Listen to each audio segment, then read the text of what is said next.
Robby Boydstun here for the 10th edition of the eDuck podcast on the Nike campus. Yeah, we made it to 10, and we did it in style. Yeah, this is the big 10th edition party here on the Nike campus. We apologize for any audio problems because there are going to be cars possibly because we're literally outside right now. There's not a ton of places to record. Well, there were no benches. These were the only benches apparently on the Nike campus. At least around the Tiger Woods Center. Yes, so apologize for any audio problems, but we've got a pretty exciting show because this will be very opening oriented, which of course the opening is the premier camp this summer up here at the Beaverton and the Nike campus. Here comes a car. So I feel like this is gonna be like up where it's like car. Yeah, exactly. We can give some shout outs to some businesses that might get us some advertising bucks later on in the future. That's not a bad idea. We've made it out to the opening. We are now on day 2, but it's really been kind of a 4-day excursion if you include Elite 11 and even you can almost call it 5 because they did throw a little bit on Friday. Let's not stretch it there, Robby. Yeah. It will be. We got day 2 today. 7-on-7 started. Lineman challenge early in the morning also went down, and they've already done spark testing. Obviously, we had a ton of content there on eDuck last night. If you haven't checked it out, go out there. There were several stories posted last night and videos from over the weekend up through Monday, and there will be more tonight, including more exciting news. Yes, including a commitment for the Ducks, which many anticipated if you've been reading Tail Feathers. Should we break it now? Let's break it now. Or should we wait till 6:20? Here's the funny thing, that we're doing this podcast shortly after Arian Springs has announced his commitment to the University of Oregon. It's a verbal commitment, obviously. Yes. But because ESPN holds the rights to the interview that took place, we cannot say anything until 6:20, so we're sitting on the story by doing a podcast that we will release after 6:20. Yes. But we did see the Oregon hat. The commitment went through, and so now Oregon has their 7th commit for this class. Second defensive back. And not a big shocker, as you said. There was, including talking to Arian last night, even bringing up Oregon when I asked him about his visit to Texas. He kind of told me about what he did, and then I asked him about Oregon, and his face lit up. And you could kind of get the sense there, and you got the sense talking to his roommate, Mitrell McGraw, who put Oregon in his top 3, another cornerback that Oregon is very high on. He even kind of mentioned, I know, but I can't say anything. Morgan Mahalik at Elite 11 was kind of the same way, but they were all kind of, you could tell a commitment by was talking imminent to him that Oregon was going to nab Springs. So a big deal for Oregon. They get one of their top cornerback prospects. That's 2 for the class with Dominic Harrison, and there should be more to come there. Obviously, McGraw is one they're very high after. But it seems like there's a high probability that Oregon ends up filling its defensive back class out with participants in this camp with both Buda Baker and Mitrell McGraw, the aforementioned Mitrell McGraw, who are both also competing here and have looked pretty good. Actually, Baker on the offensive side, which is not where he projects, but had I think 3 touchdowns in the games that we were watching. Yeah, and he looked fantastic at the receiver position. He was playing slot. Talked to him a little bit about that yesterday, and Oregon is one of the teams, them and Notre Dame, he said, that are interested in seeing his receiver ability. And a lot of the, if you've watched his game film and we've talked about him, you know how fast he is. He's a dangerous special teams player. He's dangerous on defense, but he also possesses some very good running back skills, and we got to see now wide receiver skills. And he even mentioned that the coaches wanted to see what he could do there when they ran the drills during NFTC, the Spark NFTC portion of the event yesterday, and he did very well and put more of, he even put more of an emphasis on it today by going 7-on-7s when you're getting into that realistic football competition. So he looked fantastic, and really he was just part of a stacked team. It was an onslaught. They won their first game 43-6 against, and you've already posted this on eDuck, against Morgan Mahalik's team. Mahalik, unfortunately, on the losing end. The last touchdown, or the only touchdown for their team, coming in like the waning seconds of the game. It was very, very one-sided. All 3 Oregon targets participating on Team Apocalypse did score touchdowns. The aforementioned Baker, Joe Mixon, and Royce Freeman. Yeah, and seeing those 2 are the ones that I've been excited about watching. Freeman and Mixon. Yeah, because they, I've seen Baker before. We got to see him at NFTC out in Oregon, but seeing Mixon, whom we haven't gotten a chance to talk to him much, since his Oregon offer, we haven't talked to him really at all. So really getting a chance to see him and see his abilities up close. you get to see how big of a guy he is, but how quick of feet he really has, and it really, for a guy his size, in my mind, it's tougher for a guy that size to move as quick as he does, but he does it so flawlessly, and Freeman's right there with him. Freeman is a very big back. They were running side by side in drills yesterday, and they both looked impressive. And honestly, if you're Oregon, even if you just get one out of the two, you're in great shape. I'm sure they want both, but those are two top quality backs right there. I mean, these are physically very, very well built human beings. I mean, these kids are both very tall, very, very broad-shouldered, and very muscular, and both move very, very quickly. Mm-hmm. Kind of an elite running back look to them, and guys who probably can put on pads and play right away. Oh, yeah. And Mixon, I mean, you got great footage. If you get a chance, go on eDuck. Erik shot some footage of the Team Apocalypse versus Team Field Generals game today. And there is a great shot there of Mixon making a nice one-handed grab for a touchdown. And not only does that show his kind of receiving ability coming out of the backfield, but he also displayed a little bit of Deion Sanders' showmanship. It reminded me a little bit of that. Little high step, a little bit of into the end zone. And, because he's got such a high-quality game, he's able to actually pull that off, because I would think that most coaches would not be very happy with a player who wouldn't be able to get into the end zone by doing that. It makes me think of Sean Jackson dropping the ball not once but twice. Yeah. So, but he's very good, as good as advertised. He stands out amongst the rest of the running backs here, and Freeman's right there with him.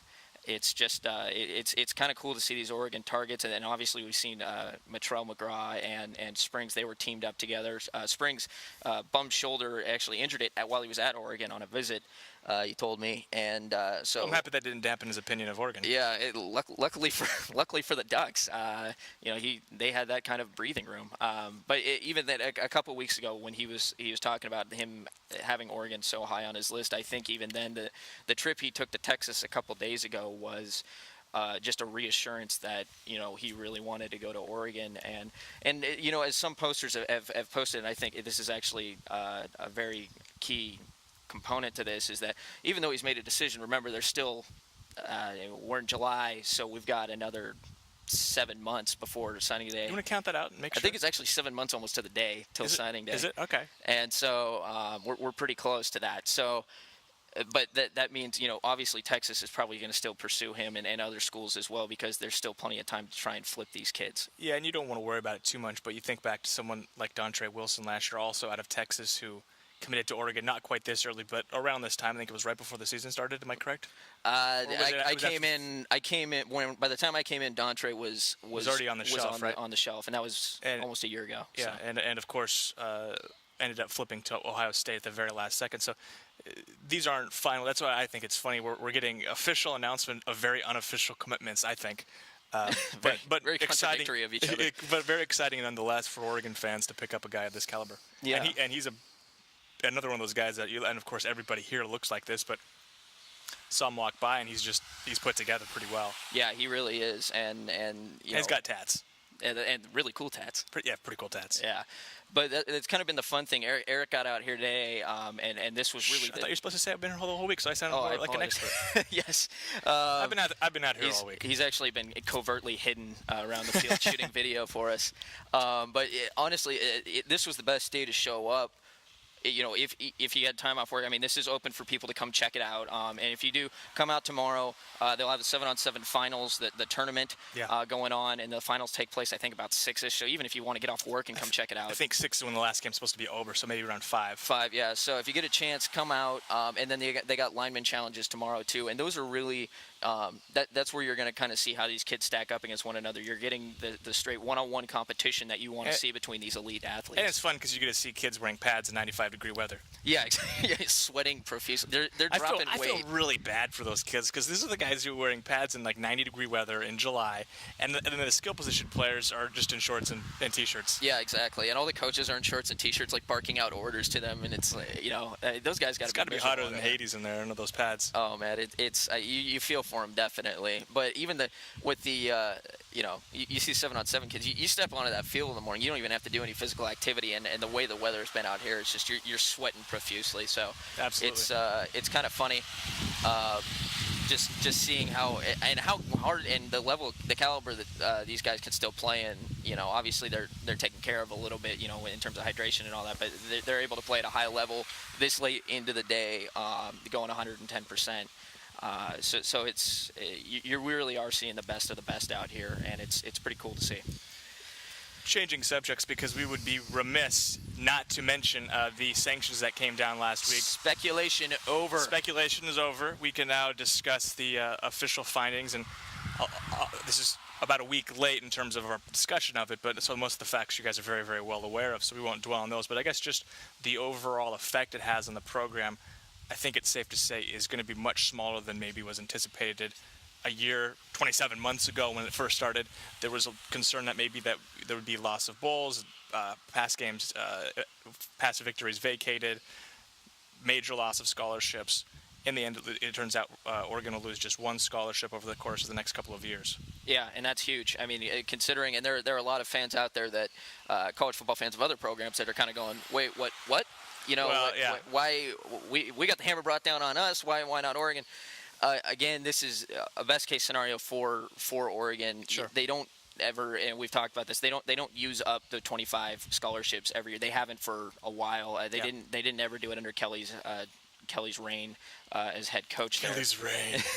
when you have the record he did, you get the deserving reign. But again, he gets the monarchy title. Yes. He's also, he got slapped with the 18-month show cause penalty, which essentially means he's not going to be touching college football that was kind of a couple of years. Interesting, but really will have zero effect on anything, because even if he were to be fired over the after one season in Philadelphia, there's a good chance he could have that taken away, by I guess going in front of the court. It's up Christmas Day, I think. The season after this one, yeah. So, and again, if there is one town that would fire you over a mediocre season, it's Philadelphia. No doubt. So we'll wait to see. Let's see if we agree on this. I think the biggest effect that the sanctions will have in recruiting is the number of official visits that is docked down. I think he lost 17 official visits from 56 to 39, I believe. I think it's 37 actually. Is that what it is? Yeah, so it's 19 down. So they're losing approximately a third of the official visits over the course of the next couple of years. And lost quite a bit of evaluation days as well. And those are... But I think one thing, to cut you off, but one thing that is important, if you look at the documents, I think they said that over the last 4 years, Oregon had only averaged 43 official visits anyway. So this is really... If they are recruiting the same way as they have been for the last couple of years, only maybe a dock of about 6 or 7 official visits a season. Right, and seeing as, it's just one of those things where Oregon, who's already, they're already kind of picky and choosy which athletes they want to take. They take a lot of athletes that other schools might overlook just based on what's going to fit their system, the kind of those intangible qualities that they see in these kids that will work for the Oregon program. They just have to get a little bit choosier, and I don't think that's going to be a problem for the coaching staff. I think they're going to be able to, especially with this class coming in, I think they've already got kind of their groundwork set, and they'll be able to kind of go, okay, maybe cross this kid off the list. He was on the line. He was on the on the line there anyway. Before, yeah. Cross this kid off. Okay, we'll take these ones and bring them out. One thing that I was talking with somebody about recently, and I don't know if this has any validity. It probably doesn't. But you wonder if this dock and visits and if that adds maybe to the mystique of Oregon of, well, okay, now we're only one of the select, 39, or which 37 is the number. Mm-hmm. They only select 37 rather than the select 56. Do recruits look at that and say, wow, this is a bigger deal to be part of this visit list and whatnot? I'm not sure if that has any validity, but it's an interesting thing to consider. I think so, too, and it will be interesting in the future because this happens over a course of about 3 years, so will these recruits 3 years down the line even know that, even think to, Oregon's that school on probation? That's a very, very good point. But at the same time, if it's not going through the recruit's head, that's something the coaches could actually push. I think what you're onto something there, because that's something that you could say, look, we can only have so many kids out here. Sure. We chose you. We want you to be a Duck. And that's going to play a big part, and that's going to play inside of a kid's head. That's going to register with them, and especially if Oregon keeps up. And the expectations, that's another thing with this, given on how, essentially lenient these punishments Sure. were.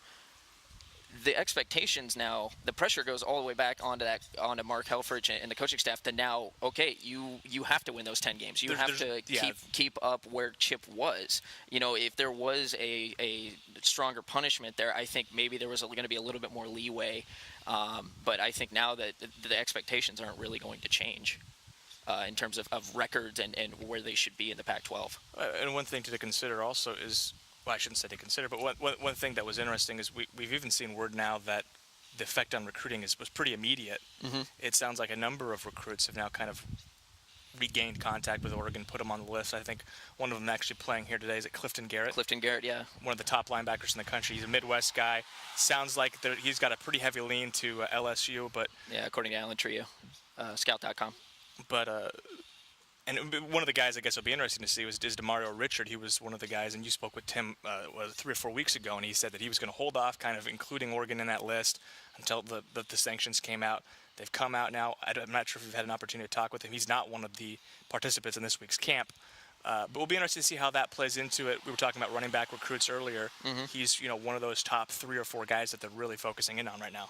Yeah, he is. And I think that, with a guy like Garrett saying, now that he's seen the sanctions come out and he's looking at Oregon, even though it sounds like LSU will get him, you do see, oh, wow, that now that it's almost like the head coaching situation. You're waiting for the dust to clear and see what happens. So I think Oregon's not going to have a problem getting kids in there now, in terms of incoming recruits, because no other school is going to be able to play the probation. They're not going to play it as strongly just because it's not really going to play any effect now. Oregon should be able to keep rolling along recruiting. I don't think it's going to be as turbulent wrapping this class up as it was last year. Obviously, last year with them kind of falling into disarray with 3 weeks, to go. This one you get 7 months, and they've already put together a strong recruiting class. They've got 7 so far. They're expecting more, whether or not that happens over the summer or if it happens more into the fall. I know Henry Mondu, a kid that has an Oregon offer. Mm-hmm.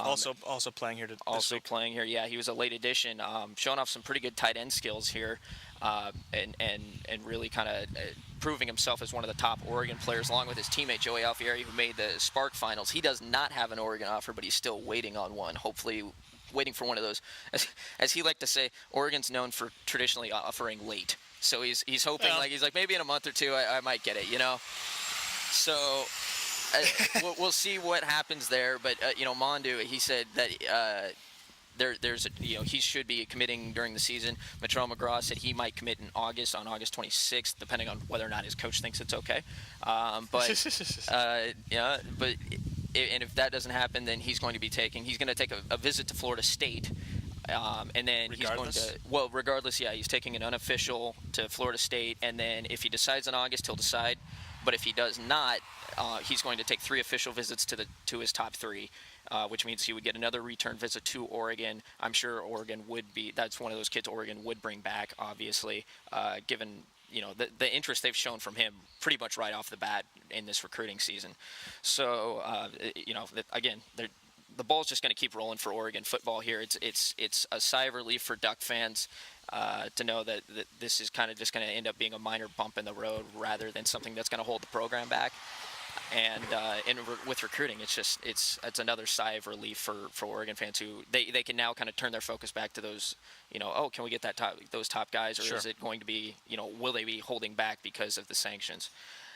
So pretty exciting stuff out here, and not only that, just a great camp to be out here to see a lot of these kids perform up close in person. Some of these kids a lot for the first time for me to evaluate them in person. Well, it's also your first time on the Nike campus, which has stupefied me. Yeah, I know, growing up in Portland. You're a Portland guy, and somehow you never made it over here. I never came to Beaverton as a kid. We were all situated in Clackamas, Damascus area. We're in the country. I'm born and raised in Eugene, went to school in Spokane, and I've been here. This is like double digits time. Yeah. It's weird. I've never actually wandered out here. It's a beautiful campus. It is just incredibly huge. And just seeing all these buildings, Uncle Phil, as they like to call him on the Oregon campus, he's done things right out here, and obviously, I'm sure a lot of you that are listening to this have been out here or have even come out to an opening session. But if you haven't, come on out in Beaverton. It's just a beautiful thing to even drive through. But I do find it funny the fact that you actually have to drive through the campus to get to certain spots. Like you do?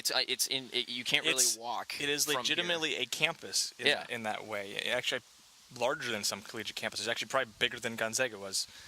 Believe it or not. This almost seems bigger than Oregon was. It I don't be. think it is. I don't have the count, but it is. There's a lot of buildings here, and each of them is, just a beautiful piece of architecture. Oh yeah. We're right outside the Tiger Woods Center here, and inside it's just they got a line of all the 30 NFL team jerseys, all updated, brand new, and they got the 2000 U.S. Open trophy in there that Tiger won by 15 strokes, something like that. And they just for even just sports fans, it's a cool place to come and check it out and see kind of some cool, artifacts, or I don't know what the right word here is, but just some cool things that knickknacks from your past. Yeah, that's good. I like knickknacks. So definitely one thing to touch in maybe would be some analysis of Morgan Mahalik, since you've had the opportunity to watch him all week. We were talking earlier, and you sound very high, and you talked to some people who felt the same way, I think. Oh yeah. He was very strong in Elite 11 going against those other quarterbacks. He was definitely one of the more accurate quarterbacks out there. There was a lot of attention being paid to Keller Christ, who was he's the top quarterback in the nation, and he just committed to Stanford. So there was a lot, and that's actually kind of a fun little storyline there, because there's a good chance him and Morgan will be going head-to-head in the future. And the way Stanford's been building their program through their recruiting, it's very likely that these two teams could be facing off for a spot in a Pac-12 championship one day. Also a little bit of rivalry there, just a Bay Area rivalry between he and Manny Wilkins today in the 7-on-7. Unfortunately, Mahalik took over. I think they were down 28-0, so there wasn't much they could do. But the mental mistakes were already going in the receiving corps for team field generals. I think Wilkins ended up outscoring Mahalik's side 15-6. Yeah. Not that matters much at all. I think the disparity in skill position talent was pretty apparent. Team Apocalypse is absolutely just loaded. I mean, they have number one wide receiver Micaiah Quick on their team. He had a touchdown today too. He had one touchdown. Yeah, there was a couple other guys who were ranked in the top 10 or so. We talked about Freeman and Mixon, who are just tremendous athletes. I mean, it wasn't particularly fair. No, it really didn't look fair, and that was kind of funny when I was going through the rosters to kind of see who I wanted to look at, who I wanted to scout.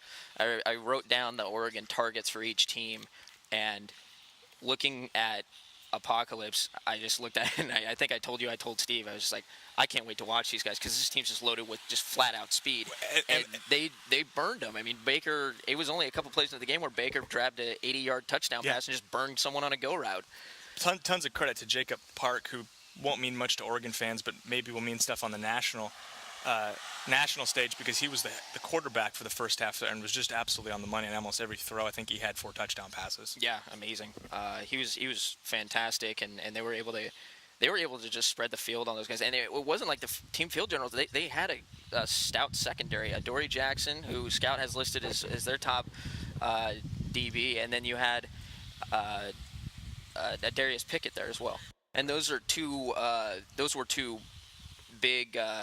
Two very big targets out west right now, and getting to talk to Adoree yesterday after the Spark portion of the opening, he seemed very, very confident that they were going to be able to go in there. I think rightfully so, having just looked at their roster. And he was confident that Team Field General was going to be able to go in there and shut anyone down. And he was talking about how proficient he was playing offense, how natural it came to him, and that on defense he was still, and granted he did admit he was a little banged up. He just came from a camp right before this where there was some pretty heavy contact. So he said he was a little bit banged up, but again, there was no loss in confidence there. And I think today took a little bit of a hit. One thing and this is purely speculation, and I know we don't do this on the show, but I'm going to give myself just one free speculation pass.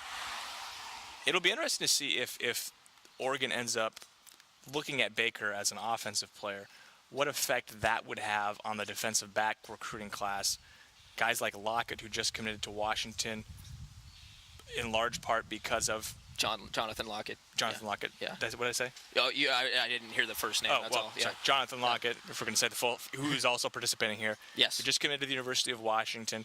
Many people, Greg Biggins was actually breaking the news that Oregon apparently did not really want him to commit, didn't really have space for him to commit. It was we didn't have room excuse. And if that's true, you wonder if they reassess the situation, come back around on Lockett. Maybe it's too late, but just something to kind of think about. I'm just kind of off the cuff on this one, but it will be interesting to see if Baker's performance at this camp and other camps maybe leads teams to kind of say, hey, maybe he fits better offensively, kind of like DeAnthony Thomas did. Right, and that's kind of the precedent is DeAnthony, Sure. because Baker, the knock on him is his size. He's a smaller guy in terms of, I mean, if you look at him, he's pretty built. He's stout, yeah. But he's short. That's just the way it goes. And but spoken from someone else who is short. Exactly. But the thing is he. It didn't matter. Yesterday, he was going against guys bigger than him, going on one-on-ones on deep routes, and he was able to rise up and grab the ball away from them. He has great strength, great field awareness of where he's at, and he puts it all together so that really the size factor really isn't a problem, the same way DeAnthony does. He's just a speedy, versatile athlete that can do a little bit of everything. And, like you said, Oregon likes him both offensively and defensively. If that does open up a cornerback spot, maybe a guy like, maybe they could go after a guy like Lockett, because Lockett, as we know, was very high on Oregon prior to his Washington commitment. So things could change coming out of this camp, and I think that's the fun thing about this camp is you get to kind of see some of these guys like Joey Alfieri, who we mentioned a little bit earlier. Again, he was the MVP at the Oakland NFTC, but he hasn't gone to many camps. He was doing track with Jesuit. And then he's not really planning on doing anything this summer. He told us yesterday, "Oh, yeah, I'm going on a cruise in a week. I don't plan on going anywhere." Yeah, so he's doing something right. I'm envious. Yeah. So, but that being said, he said, "No, all the schools that are there that have offered me are still in contact." Well, he's making an impression of the things he's at. I mean, he was finished ninth yesterday on the Spark, which is pretty impressive in the national stage, and the guy who won the thing was just absolutely incredible numbers. Yeah. But Alfieri, a guy that I don't think many people at all thought he would be that do that well in the Spark portion of it, and I think he definitely thought that was going to help him stand out, and I agreed with him. He's really building his stock over the last couple of months that when he makes these camp appearances, he makes them count, and he's the best linebacker out there.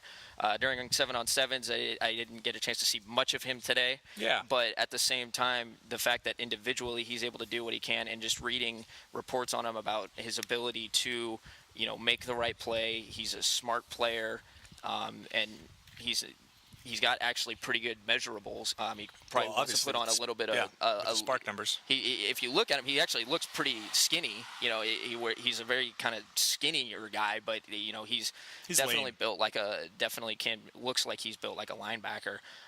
So the Oregon offer might be a moot point though, because Stanford, from all points, sounds like they're the heavy favorite, and it'll end up coming down to whether or not he's. You talked about this, that he's actually already started the process of applying to get into school at Stanford, and which takes about 3 years, I heard. So maybe it will work out for Oregon, but it does sound like Stanford holds the edge there, and if he's able to get academically cleared, that's where will probably end up. Yeah, and then that's another kid that Oregon will, like Christian McCaffrey. That's another kid that Oregon could have, and especially being in their own backyard, I'm sure a lot of State of Oregon fans would not like to see a guy like Alfieri, who's been talked about for a while in this state for his football ability, and especially last year he performed very well against Thomas Tyner and Aloha. They don't want to see him go out of state.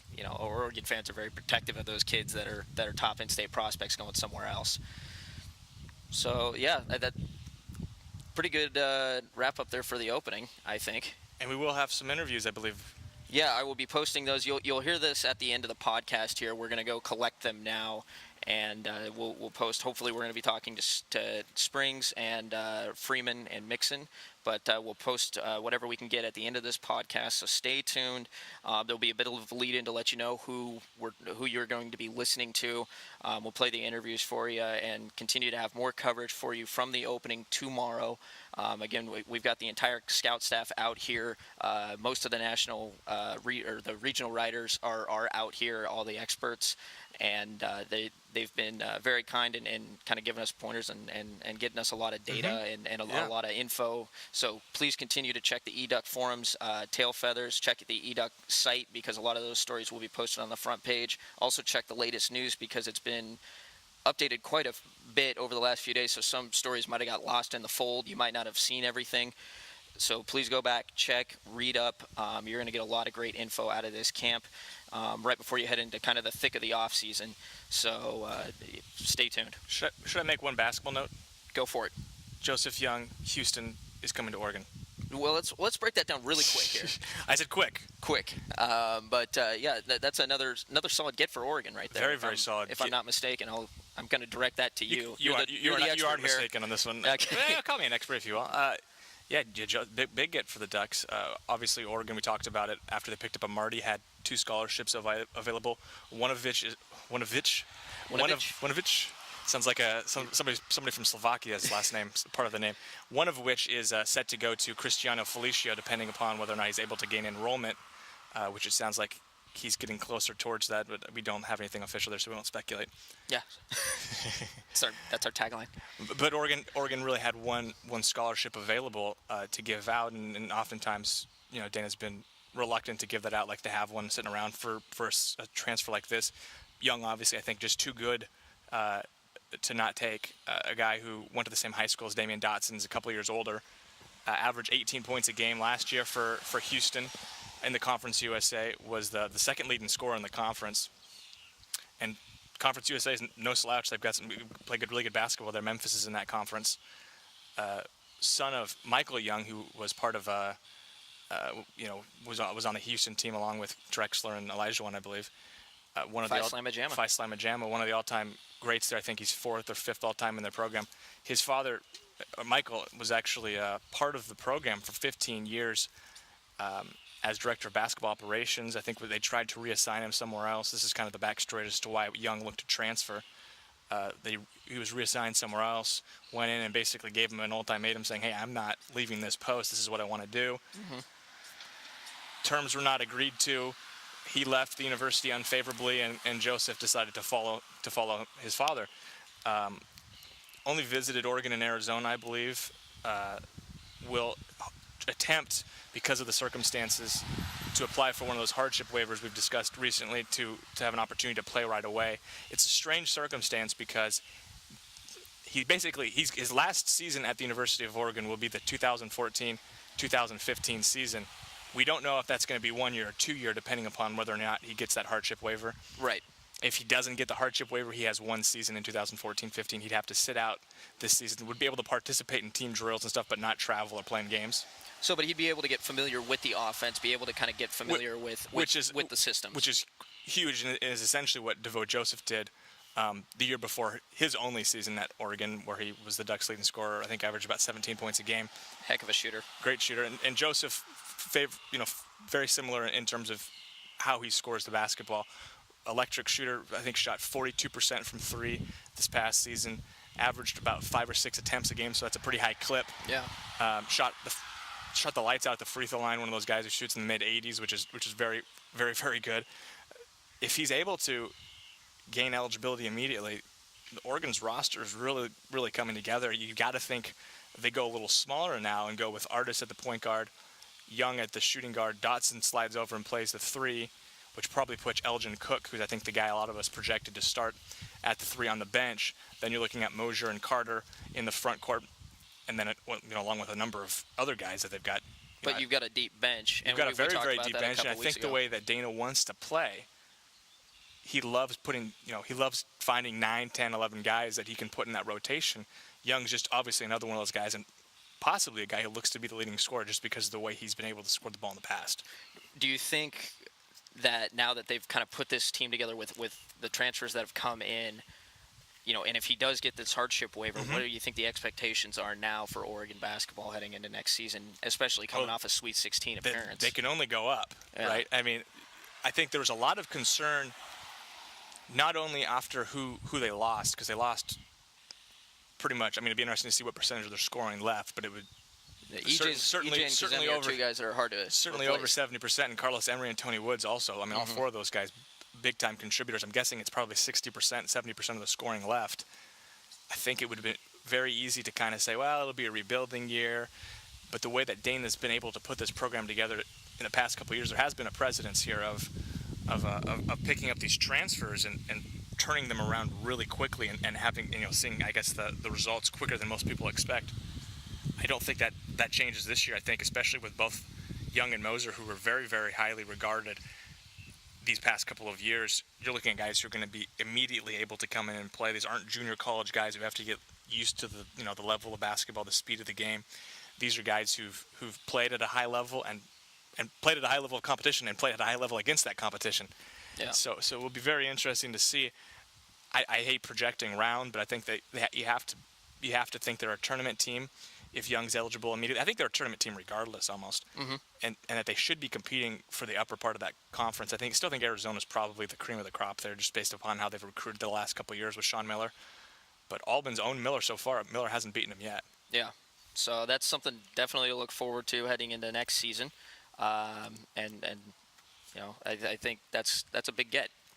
Absolutely a big get, yeah. And one that I think if he's able to play right away, Duck fans should be very excited. Yeah. Well, Erik, good job. I think we're going to stop that there. Stay tuned for interviews. Again, we're going to head back inside here, post those at the end. And for Erik Skopil, I'm Robby Boydstun. This was the 10th episode of the eDuck podcast. We're going to let heavy heaters take you home. Skopil out. All right, now you're about to hear from new Oregon commit Arian Springs. All right, we're here with Arian Springs, now new Oregon Duck verbal commit. First off, just tell me how it feels now to have the commit out of the way, and now you're a Duck. It's exciting. I've been wanting to do it for a long time now, so it's fun. It feels good to just get out the way and do it already. Talked a little bit about your criteria yesterday about the decision. Was it a difficult decision coming down to those two schools? No, not really, because I've always wanted to go. I was just waiting on the offer. When I got the offer, it was pretty much like a decision made, but I tried to keep an open mind, but it was pretty much Oregon all the way. What was the reaction of the coaching staff when you told them, and who did you tell? I told Coach Neal. He already knew before, and then when I told Coach Chubby, they got all excited, and so they called the rest of the coaching staff in, congratulate me, and we sat and talked for a minute. Excellent. Now, you did it on ESPN. You said you wanted to do it on a big stage. What was it like being up there and being able to announce your commitment? It was fun. Not everybody gets to do that, so it was an honor. Have you talked to any of the players, letting them know that you're coming in, and what were their reactions? Oh, yeah, I talked to Michael Hub because I'm taking his jersey number when I get there, so I asked him if I can have it. He said it's cool, as long as I hold it down. So you're already working with trying to get your number down and everything. What kind of an impact now, considering it, hopefully, if everything stays solid over the next 7 months, what kind of an impact are you looking to make your freshman year going into Oregon? I'm just going there to try to make plays and help the team as much as I can my freshman year. Excellent. What are you trying to do now? Now you got one more day at the opening here, and now you got your senior season coming up. What are you going to be doing now that your commitment's out of the way, trying to get back into the swing of things with your high school team? I'm just going to focus on my high school right now, try to win the state, get as far in the playoffs as much as I can. I'm going to help as much as I can. Excellent. Arian, thank you very much. So that was Arian Springs. Now let's hear from the West's top back out here at the opening, who holds an Oregon offer, Joe Mixon. Here with Joe Mixon. Joe, how did you feel your first day 7-on-7s win? I thought I did great with the team. I was very energetic with them, and they pretty much fed off of me. And I was just glad I had the opportunity, with my team to go 3-0. Everybody did a great job, and I'm just happy that we're in the situation we're in right now. You guys have a lot of speed on that team. You got Royce Freeman, you got Buda Baker on that team. You guys have a very stacked roster. Going 3-0 today, do you guys feel that sets the tone for tomorrow, that you guys are the favorites going into the 7-on-7 tourney? Oh yeah, tomorrow we're gonna be on a whole nother level. They ain't know what they got coming, but at the same time, we got to come out and fight. Because I know everybody else is. We 3-0, and they're going to look to take us down. And, I know we got to come out and play harder, 3 times harder than they is. We got to capitalize on every possession. We got to get defense. We got to have a lot of turnovers with our defense. And with our offense, we got to score on every possession. And that's how I feel about it. We saw you a nice little one-handed touchdown grab today. Can we expect more of that tomorrow? Oh, yeah, definitely. With recruiting, just a couple quick questions. You received an Oregon offer here a little while back. Is that still a school in consideration for you? Oh, yeah, definitely. Me and Coach Campbell, we have a great relationship with each other, and I'm definitely trying to get down there sometime soon in the summer. Has Campbell come down to check you out recently, and what did he say he liked about your game? Yeah, he came out recently, probably about a month ago. He was just saying, that that I've been doing a good job in school. You know, I've been doing a good job on the football field and been grinding. He said, I got to work. He just said, you know, it's always stuff that you can get better in. And, you know, that's what I took it into consideration. I'm getting better at everything now, and that's what I'm trying to do. Excellent. Do you have any favorites or anything right now, or are you just still kind of taking it easy and feeling it out? Still taking it easy. I'm going to probably come out with a top 10 soon. So I'll pretty much keep in touch with you guys and let you guys know soon. Excellent. And then last question, you're listed as a top back by Scout, and you're one of the top backs in the nation by pretty much any site. Does that put any pressure on you, or do you like the feeling of having that, being that top dog mentality? I mean, you know, with me, they say that I guess I'm the number one or a top dude. You know, I like the feeling that, you know, being the number one guy. But at the same time, you know, people still trying to catch up. And, you know, it's not putting no pressure on me at all. But at the same time, you know, I got to come out. You know, I got to basically be ready for anything I go up against. And, you know, I got to show out. And basically, like, things like this makes them let them know that I'm the number one guy because, you know, I'm a go-to guy with every offense. So, I mean, I'm going to have to prove it out here. Excellent. Joe, thank you very much.